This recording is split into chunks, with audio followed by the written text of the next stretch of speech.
ओम शांति। आज का जो टॉपिक्स है वो बहुत ही प्रैक्टिकल लाइफ में हम लोग यूज करते हैं और प्रैक्टिकल लाइफ में ही हम लोग उसको अपनाते हैं। नाम है भावात्मक स्थिरता। भावात्मक स्थिरता में होता क्या है, भाव से भावात्मक बन जाता है। भाव जो है वर्ग है और भावात्मक नाम बन जाता है। तो इसमें होता क्या है, वही मैं थोड़ा सा नोट करके आया हूँ। भावात्मक स्थिरता का अर्थ होता है भावात्मक रूप से मजबूत होना अथवा भावात्मक रूप से शक्तिशाली बनना या होना। वास्तव में भाव से ही भावात्मक होता है। भाव वर्ग है और भावात्मक नाम है। जब हम कुछ सुनते हैं, बोलते हैं, देखते हैं, उस समय हमारे मन की भावनाएं कुछ समय के लिए उसी सुनी हुई, देखी हुई भावनाओं के बीच में बह जाती है, उन्हीं के साथ बह जाती है। ये हमारी भावात्मक, उस समय हमारा अपने ऊपर कंट्रोल नहीं रह जाता। कोई अच्छी कहानी हुई, नाटक हुआ, उपन्यास हुआ या कोई भी आप जैसे पिक्चर देखते हैं, उसमें होता क्या है, हम उसी फ्लो में चले जाते हैं, उसी भाव में हम बातें चले जाते हैं। हमारे अंदर निर्णय करने की शक्ति उस समय नहीं रह जाती है कि हम क्या सुन रहे हैं, क्या देख रहे हैं, क्या बोल रहे हैं। उसी भावना में हम बातें चले जाते हैं। यही है भावात्मक। लेकिन उसको हम भावात्मक स्थिरता नहीं कह सकते। मतलब क्या हुआ, हमारा अपने ऊपर कंट्रोल नहीं है।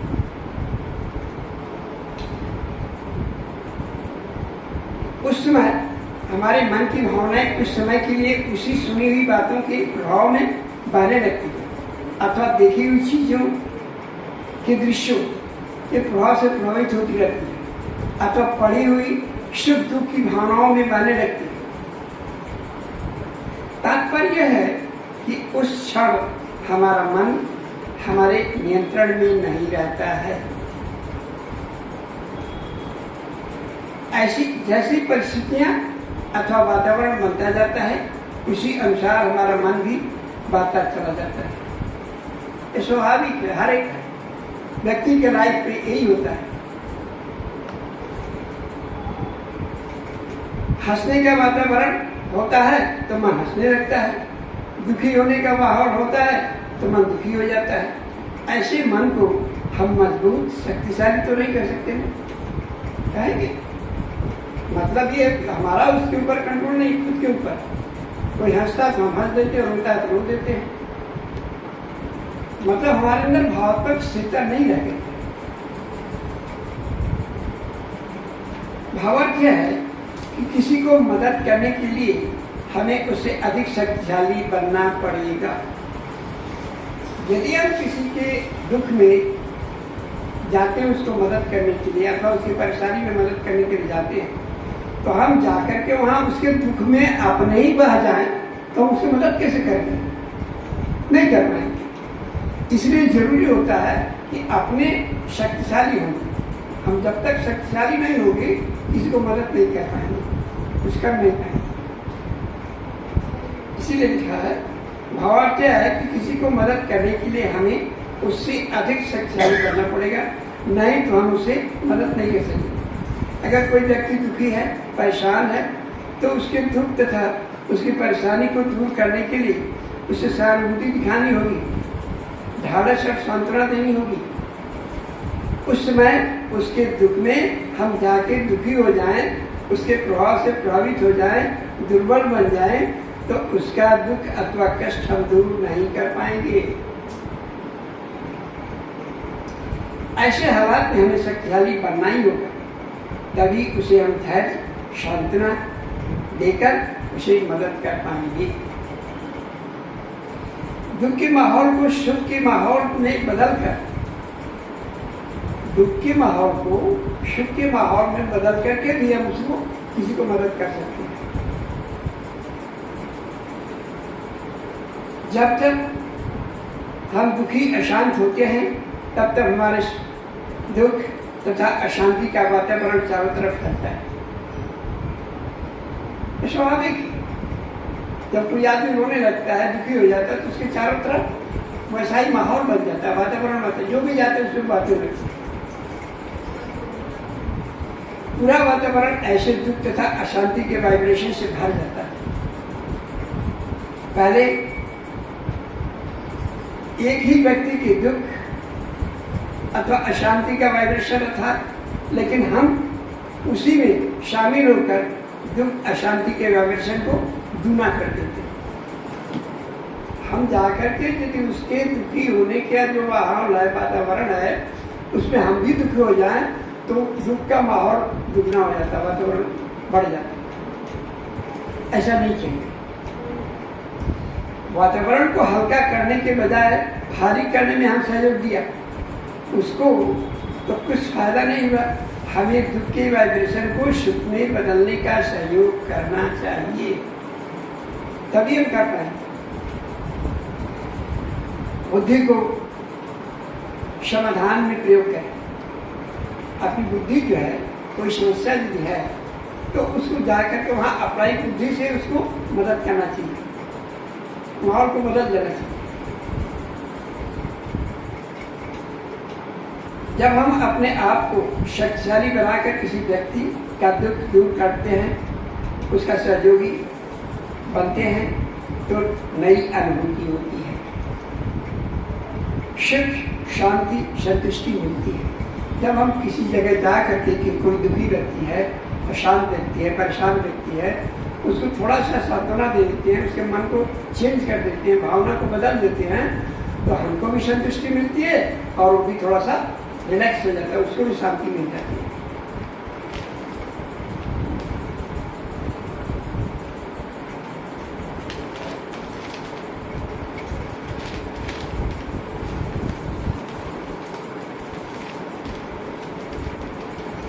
ऐसे वातावरण में घड़ियाली आंसू बहाने से कुछ होता नहीं। घड़ियाली आंसू का मतलब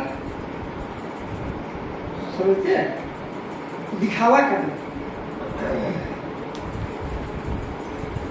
हमें तुरंत किसी के मुसीबत में अथवा किसी विपरीत परिस्थिति में उसके समाधान के लिए बुद्धि को व्यवहार करें, इसी से खुशी और सुकून मिलता है। अपने मन को शक्तिशाली बनाने, इसके लिए नई खोज और नई सोच अनिवार्य है। सहानुभूति के कारण किसी को सहयोग करना अलग बात है, पर उसके कारण स्वयं नीचे आना ठीक नहीं है। न हम व्यर्थ सुने, न व्यर्थ देखें, सेवा भाव से न्यारा होकर देखें। अपना निजी संस्कार बनाएं कि मुझे आगे बढ़ना है, दूसरा बढ़े या न बढ़े, दूसरे के पीछे स्वयं को नीचे नहीं गिराना। कभी भी दया के पात्र अथवा इमोशनल बनना नहीं है। गलत बात को प्यार से, शुभ भावना, शुभकामना से सुधारना है। बात केवल दुखी होने की तक नहीं, और भी उसके अनेक प्रकार की भावनाएं होती हैं। जैसे कोई व्यक्ति किसी से घृणा करता है, उसके बारे में कुछ घृणित बातें सुनाता है, उसकी बातें सुनकर हम भी घृणा करने लगे, क्या ठीक नहीं। एक व्यक्ति मेरा बहुत प्रिय है, मेरा क्लोज है, मेरा दोस्त है, किसी की कमियां गिना रहा है, मैं उसका दोस्त होने के कारण हाँ में हाँ मिला रहा हूँ, उसकी बात को सुधार नहीं रहा हूँ, उसकी गलत बात को ही सहयोग दे रहा हूँ, यह तो भावनाओं में बना हुआ है। हमको क्या जरूरत है उसकी भावनाओं में बने? हमको तो जरूरत क्या है कि हम उस समय उसकी गलती जो है उसको स्पष्ट कर दे कि नहीं, ये ऐसा नहीं, ऐसा है, ऐसा करो, ये ठीक है। यह तो मनोभावनाओं में बहाना है। अगर मैं सच्चा दोस्त हूँ तो मेरा फर्ज बनता है कि मैं उसकी गलत बात को प्यार से, शुभ भावना, शुभकामना से सुधारूं। यह मेरी जिम्मेदारी है, न कि उनकी भावनाओं को चाहे अच्छी हो या बुरी हो सहयोग देते हुए मैं भी वैसा ही अपनी भावनाओं को बनाऊं। हमें कभी कठपुतली बनकर नहीं नाचना है, हमें कभी कठपुतली बन के नहीं नाचना है। लालच बस बहुत कुछ अपने फायदा के लिए करते हैं, हमें आंख मूंद कर नहीं रहना है। हमारा अपना ही सही स्टैंड होना चाहिए। हमें कोई भी कटपुतली बनाकर नहीं रखना है। ऐसे समय में हमें भावनात्मक रूप से शक्तिशाली होना अनिवार्य है। भावनाओं के तूफान में हमें हिलना, भावनाओं के तूफान हमें हिलाकर कहीं कमजोर न बना दे, इसका ध्यान रखना बहुत आवश्यक है। जैसे कोई व्यक्ति अपने पिछले जीवन की घटनाओं सुना रहा है, हम उन घटनाओं में अनेक चढ़ाव उतार, दुख सुख, प्रेम नफरत, कई प्रकार के भाव हैं और हमें उन्हें बहुत मन से सुन रहे हैं। वह सुनाता जा रहा है तो उसकी पिक्चर हमारी मस्तिष्क में बनती जा रही है और हम उसी उतार चढ़ाव से गुजरते जा रहे हैं। इसका अर्थ यह हुआ कि हम अपनी अस्थिरता का रंग हम पर चढ़ा दिया है। उसकी अस्थिर भावनाएं जो हैं, हम उसी के प्रभाव में हम भी आ गए, हमको कमजोर बना दिया। यहाँ हमारी भावनात्मक कमजोरी स्पष्ट रूप से परिलक्षित हो रही है। हम किसी की बातें सुनने में, साथ बैठने में कोई आपत्ति नहीं होनी चाहिए, लेकिन उसके प्रभाव में नहीं आना है।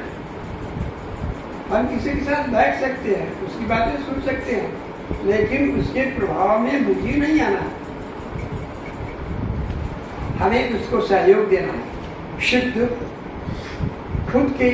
खुद उसके प्रभाव से डमाडोल नहीं होना है, शक्तिशाली बनकर रहना है।